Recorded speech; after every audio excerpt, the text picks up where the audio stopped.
The richest 10% own more than 3/4 of the world's wealth. But there's a twist. This isn't just about the numbers. Inequality is quietly deciding your opportunities, your health, and even the stability of your country. So the question is, what is economic inequality? Imagine lining up everyone in the world, from poorest to richest. On one hand, half of humanity, meaning billions of people, would share just 2 out of every $100 of wealth. On the other hand, a much smaller group, the top 10%, would control over 3/4 of it. This is not sci-fi dystopia. That's reality, and that's right now. Economic inequality isn't just about income, how much money flows into your bank account each month. It is also about wealth, your accumulated assets, and here I'm speaking about property, savings, and investment, and of course, about opportunity, your access to education, healthcare, and decent jobs. These dimensions are deeply connected. Wealth buys opportunities, opportunities generate income, and income, when invested and saved, creates more wealth. This feedback loop can work for you or trap you, depending on where you start. So, why does it matter? So, why should you care if some people are super rich? The evidence is clear. High inequality reshapes entire societies. First, it can slow economic growth if wealth is concentrated in just a few hands. Millions will then lack the resources to invest in skills, businesses, or innovations. That's not just bad for them, it's bad for everyone. Second, it erodes social cohesion. Societies with high inequality often experience lower trust, more crime, and greater political polarization. People just stop believing that the system is fair. Third, it can weaken democracy itself. When a small elite controls vast resources, they can also control political influence through things like lobbying, campaign financing, or media ownership. This way they are able to shape laws in their own favor. And let's not forget about health. In highly unequal societies, life expectancy gaps between rich and poor can span more than a decade. Global inequality has been doing two different things at the same time. If you measure what we call relative inequality using ratios or the Gini coefficient, it has actually fallen since early 2000s. That's because many developing countries, especially in Asia, grew faster than richer economies, narrowing the percent gap.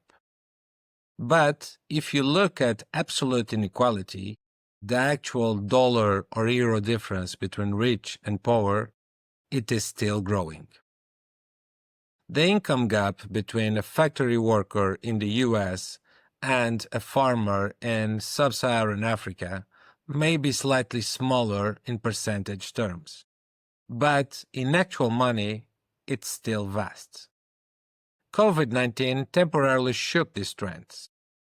Emergency transfers narrowed income gaps for a short while. But soaring asset prices meant the wealthy rebounded much faster. In the US, billionaire wealth jumped by over 70% between 2020 and 2021, even as millions lost jobs. Inequality also looks very different depending on where you live. In Western Europe, the income gap between the top 10% and the bottom 50% is about 7-1. In the United States, it's over 17-1. And it's not just about rich versus poor. Country divide. Some middle-income countries have lower inequality than US, thanks to stronger social safety nets and more progressive taxes. Take India, for example. In the 2000s, the top 10% earned about 10% of national income. By 2023, that share has surged to 58%. Meanwhile, the Middle East remains one of the most unequal regions, with the top 1% alone taking nearly a quarter of all income. What is the lesson here? Inequality isn't destiny. Countries at similar development levels can have widely different outcomes because policy choices matter and matter a lot. What is driving this persistent gap? The latest research points to a mix of factors. Technology, especially automation and AI, which rewards high-skilled workers and capital owners while displacing routine jobs. Globalization, which benefits consumers and exporters, but can pressure certain industries and workers. Policy choices, like weaker unions, lower taxes on the wealthy, and reduced social spending that allows gaps to widen. Wealth dynamics, where returns on capital outpace wage growth, and inherent wealth snowballs across generations.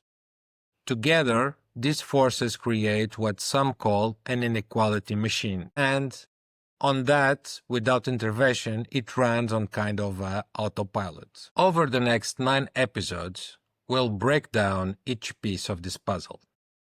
How we measure inequality, the role of opportunity, the tech and AI revolution, globalization, wealth concentration, climate change, gender and intangible assets, policy solutions, and the challenges ahead.